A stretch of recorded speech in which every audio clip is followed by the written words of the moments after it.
அடுத்து பிராமணன் பிரம்மச்சாரி தலையாய கடமையா கொள்ள வேண்டியது என்னன்னா, ஒருத்தன் யாச்சகம் பிக்ஷை வாங்கித்தான் எதா இருந்தாலும் பண்ணணும். அந்த ஒரு இதை கொண்டு வாமனன் அடுத்த பிக்ஷை போய் வாங்குறேங்கிறார். அப்ப என்ன எடுத்து வாமன புராணத்துல எடுக்கிறா, இந்த கஷ்யபரும் அதித்தியும் வாமனனும் நீ எங்க போய் அடுத்த பிக்ஷையை வாங்கணும்னு ஒரு டிபேட். அப்பவே டிபேட்ல அந்த நியூஸ் அவர் 9 அதெல்லாம் பண்ணிட்டு அப்பவே என்னால பண்ணிட்டு இருக்கா, நீ எங்க போய் பிக்ஷை வாங்கணும்?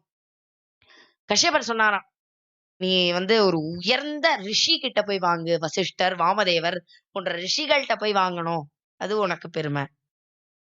அதித்தி சொன்னாலாம், நீ ஒரு ராஜா கிட்ட போய் வாங்குடா கண்ணா, ராஜா செல்வத்தை கொண்டவன், உங்க அப்பா மாதிரி வெறும் இதை மட்டும் கொடுக்காம செல்வத்தையும் நான் உனக்கு கொடுப்பான்.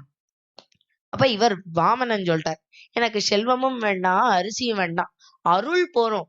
நாராயணனுக்கு நித்தியப்படி ஒரு கைங்கரியம் செய்து கொண்டிருக்கக்கூடிய ஏழை கிட்ட போய் ஆசீர்வாதம் வாங்கிட்டு வரேன், அதுவே பெரிய யாச்சகம் அப்படிங்கிறார். இவரே நாராயணா. ஆனா இவர் தன்னுடைய பக்தர்களை பார்த்து அவளுக்கு காட்சி தர வேண்டும்னு ஆசைப்பட்டாராம். அதனால அப்படி எல்லாம் பேசிட்டு இருக்கிறச்சே இந்திரனுக்கு பயமாயிடுச்சு. நம்ம இவரை ஒரு காரியத்துக்காக அனுப்பிச்சிருக்கோம், அங்க போய் யாச்சா வாங்கன்னு அனுப்பிச்சிருக்கோம். இவர் பாட்டுக்கு இங்க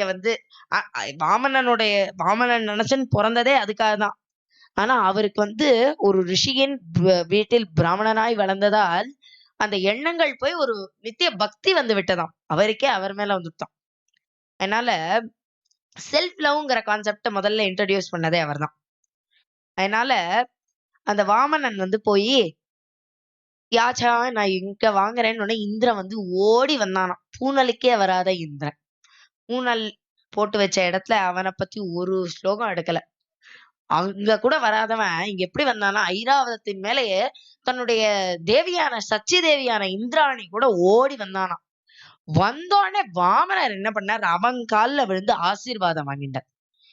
அண்ணாவா பிறந்திருக்கான் இந்த ஜென்மத்துல, என்னதான் அந்த ஒரு தேவலோகத்துல அவரை விட ஒரு சின்னவனாக இருந்தாலும் அண்ணாவா பிறந்திருக்கான், அதனால ஆசீர்வாதம் வாங்கினேன்னு காலில் விழுந்தாராம். இவ்வளவு ஒரு சௌலபிய குணம் பாருங்க இந்த பரமாத்மாவுக்கு.